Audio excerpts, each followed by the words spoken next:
हमारी संवाददाता साक्षी ने पंचायत राज्य मंत्री देवेंद्र बबली से खास बातचीत की। क्या कुछ उन्होंने अपनी बातचीत में कहा, सुनिए। स्वच्छ भारत सर्वेक्षण 2022 में हरियाणा ने एक नया आयाम हासिल किया है और हरियाणा दूसरे नंबर पर आया है और इस पुरस्कार को कल पंचायत मंत्री देवेंद्र बबली ने दिल्ली में राष्ट्रपति द्रौपदी मुर्मू से ग्रहण किया। सर, हरियाणा के लिए बहुत अच्छी बात है कि स्वच्छता की ओर हम अग्रसर हो रहे हैं। प्रधानमंत्री नरेंद्र मोदी के द्वारा शुरू की गई ये पहल है। कल आपने पुरस्कार भी इसे लेकर लिया है। देखिए, माननीय हमारे देश के प्रधानमंत्री नरेंद्र मोदी जी ने 2014 में ODF फ्री और स्वच्छता अभियान जो चलाया था हमारे देश में, लोगों को जागरूक किया गया और उसमें पूरे देश भर के राज्यों ने बढ़ चढ़कर भाग लिया। अब की बार हमारे हरियाणा प्रदेश को उसमें दूसरा स्थान मिला है। इसमें मैं सभी अपने जो लोग आम लोग इसके साथ जुड़े हमारे देश के प्रधानमंत्री जी के आह्वान पर, और हमारी हरियाणा सरकार ने भी इसमें पूरी मेहनत से काम किया और जो ODF फ्री सोच मुक्त भारत का सपना हमारे देश में के प्रधानमंत्री जी ने देखा था, उसको सबसे पहले हमारी हरियाणा सरकार ने कंप्लीट किया। और 2014 में जिसकी शुरुआत की थी और 2019 का जो टारगेट लिया गया था, 2022 तक का टारगेट था, 19 के टारगेट को भी हरियाणा प्रदेश ने 2017 में उसको कंप्लीट किया। उसके बाद सफाई अभियान को आगे बढ़ाते हुए ODF प्लस में कि हमारा जो कूड़ा है हर घर से उसका कूड़ा प्रबंधन करके और गांव में फैली हुई गंदगी को साफ करें, हमारा हर गांव साफ हो, क्योंकि हमारा हिंदुस्तान गांव में बसता है और जब हमारे गांव साफ सुथरे होंगे तभी हमारा देश तरक्की कर सकेगा, प्रगति के पथ पर बढ़ सकेगा। उसी का प्रयास करते हुए ODF प्लस में जब हमने कार्य किया, जो कूड़ा प्रबंधन को सेग्रीगेट करते हुए आगे बढ़े और एक अच्छी एक हेल्दी कंपटीशन प्रदेशों में आया और उसकी वजह से हर प्रदेश ने अपने अपने तरीके से बेहतर काम किया। उसमें हरियाणा भी बेहतर काम किया और हम दूसरे स्थान पर आए और प्रदेश को, हमारी सरकार को हमारे महामहिम राष्ट्रपति द्रौपदी मुर्मू जी ने कल सम्मानित किया। ये हम सब के लिए गर्व की बात है। सर, दूसरे स्थान पर आए, बहुत गर्व की बात है, लेकिन हमेशा एक लक्ष्य होता है कि पहले पायदान पर हम आए। क्या लगता है आपको कि अगली बार अगले साल के स्वच्छ भारत सर्वेक्षण में हरियाणा पहले पायदान पर आए, उसके लिए क्या वो कमियां हैं जो दूर की जाएंगी और क्या वो पॉइंट्स जो रह गए उन पर काम किया जाएगा? देखिए, कूड़ा प्रबंधन का जो पहले से काम ऑलरेडी हमारे प्रदेश में चला हुआ, उसको अभी पूरा टेंडर फ्लोट किया हुआ है और आने वाले समय में door to door collection plus segregate करके उसको जो ये हमारा किचन का कूड़ा होता है, जो हमारा वेस्ट होता है, उसको हम खाद में जो उपयोग हो सकता है उसको खाद में लेकर आएंगे, जो कि हमारे काम भी आएगा। और पूरे गांव की गलियों की और गांव के बाहर का जो एरिया है उसको भी हम साफ करवाएंगे। ग्रे वाटर मैनेजमेंट के माध्यम से जो जोड़ों को है उसको और बेहतर करने पे काफी प्रोग्रेस डिपार्टमेंट की तरफ से चली हुई है। इसी प्रकार जो हमारा ये स्लज होता है ये अभी खुले में डाल दिया था, इसकी भी हमने टेंडर को कंप्लीट कर लिया। आने वाले समय में उसको लगाकर और हमारा गोवर्धन प्लांट्स लगाकर अभी 2 हम लगा चुके हैं, 6 प्रोग्रेस में है और बाकी जिले बचे हुए हैं उनमें भी टेंडर लगाकर जल्दी उसको पूरा करके हमारी कोशिश रहेगी कि आने वाले समय में हम सेकंड पायदान से फर्स्ट पायदान की तरफ बढ़े। सर, क्या जिस तरह कई ऐसे शहर हैं जो लगातार पिछले कई सालों से पहले पायदान पर आ रहे हैं, जिस तरह अगर मध्य प्रदेश के इंदौर की हम बात करें, तो क्या ऐसे शहरों की भी विजिट की, वहां पर किस तरह से मैनेजमेंट जो है वो की जा रही है, या वहां की कोई ऐसी चीजें हैं या जो हम यहाँ पर अप्लाई कर सकते हैं? क्या इस तरह की भी कोई प्लानिंग है आगामी समय में विभाग की? बिल्कुल, हमने आने वाले समय में हमारा एक विजिट हम डिपार्टमेंट के साथ देख के आना चाह रहे हैं, जहां जहां अदर स्टेट्स ने किस बेहतर तरीके से इम्प्लीमेंट किया है और वो हम हमारे यहाँ उसको आके इम्प्लीमेंट कर सकें, उसके एक विजिट का भी हमने अभी प्रोग्राम बनाया है।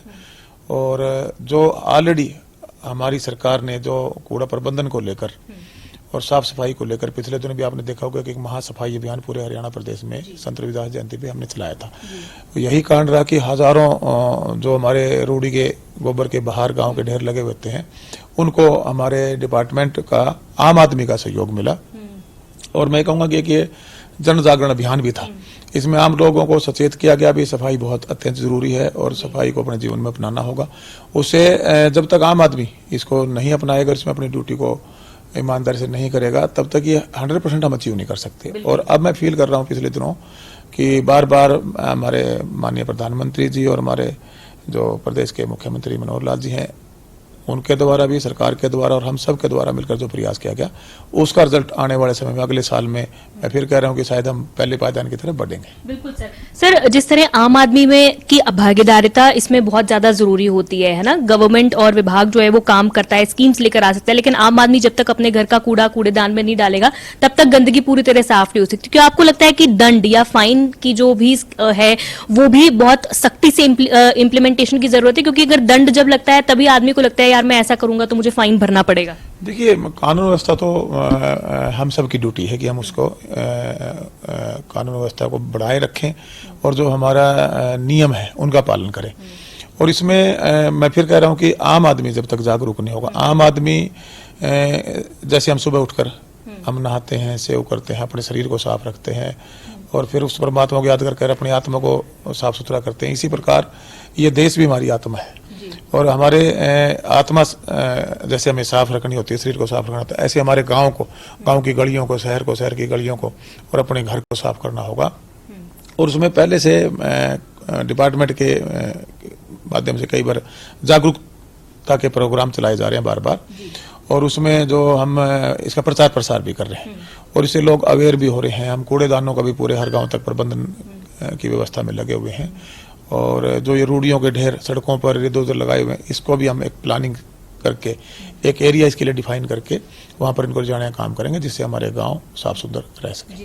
सर, पंचायत विभाग, पंचायत चुनावों को लेकर अगर बात करें तो आज कहा जा रहा था कि शायद चुनाव आयोग प्रेस कॉन्फ्रेंस करके तारीखों का ऐलान कर सकता है, लेकिन खबरें ये निकल कर आ रही हैं कि पंचायत विभाग की ओर से तैयारियों का कोई लेटर है जो अब तक चुनाव आयोग के पास नहीं पहुंचा है। क्या है ये? देखिए, एक दो डिस्ट्रिक्ट ऐसे थे जिसमें BCA की शायद अम्बाड़ा मेरी बात हुई थी हमारे अधिकारियों से, वहाँ कुछ अभी कमी थी, उसको शायद आज पूरा कर लिया जाएगा। आने वाले जल्द ही हमारी तरफ से जो एक लेटर हमने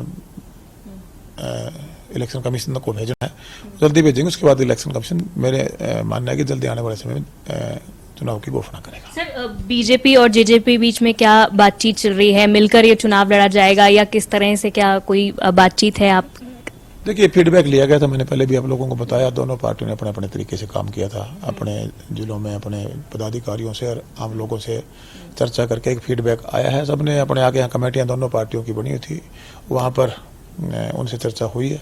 अब दोनों पार्टियां इस पर क्या फैसला लेंगे आने वाले समय बताएगा। जी सर, एक आखिरी सवाल, आदर्श ग्राम योजना को लेकर आप काम कर रहे थे कि शहरों के तर्ज पर गांवों को विकसित किए जाए, कहां तक वो योजना पहुंची है? कितना बजट उसमें लगाया जा रहा है?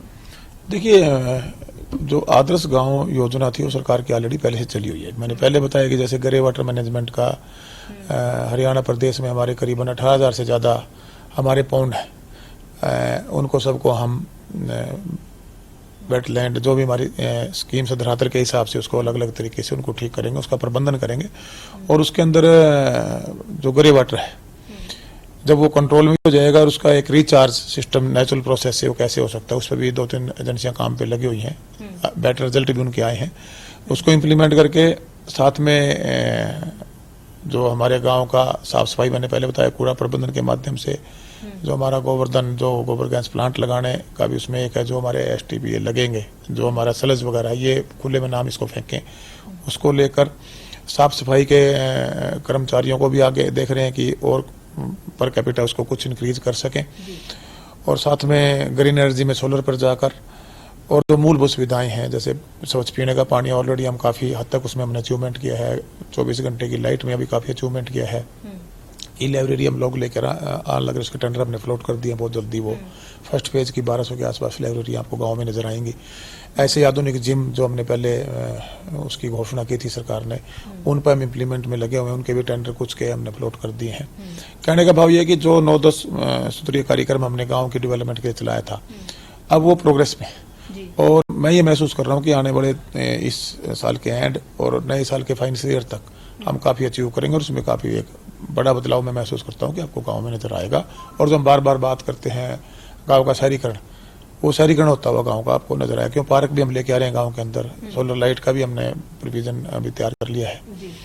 और कैमराज के साथ भी इसको लैस करेंगे। 9 सूत्रीय कार्यक्रम से हम चले हुए हैं और काफी बड़ा बदलाव गांव में आएगा। जी, बहुत शुक्रिया सर हमारे साथ बातचीत करने के लिए। तो पंचायत विकास मंत्री देवेंद्र बबली बातचीत कर रहे थे, जिन्होंने बताया कि किस तरह से स्वच्छ भारत सर्वेक्षण को लेकर ग्रामीण इलाकों को भी साथ लेकर आगे बढ़ा गया, और ये भी बताया कि कुछ जो फॉर्मेलिटीज पेंडिंग है उन्हें बहुत जल्द 1-2 दिन में पंचायत चुनाव से जुड़ी हुई पूरा कर लिया जाएगा, और उसके बाद जो है इलेक्शन कमीशन जो है पंचायत चुनावों को अनाउंस करने की स्थिति में होगा।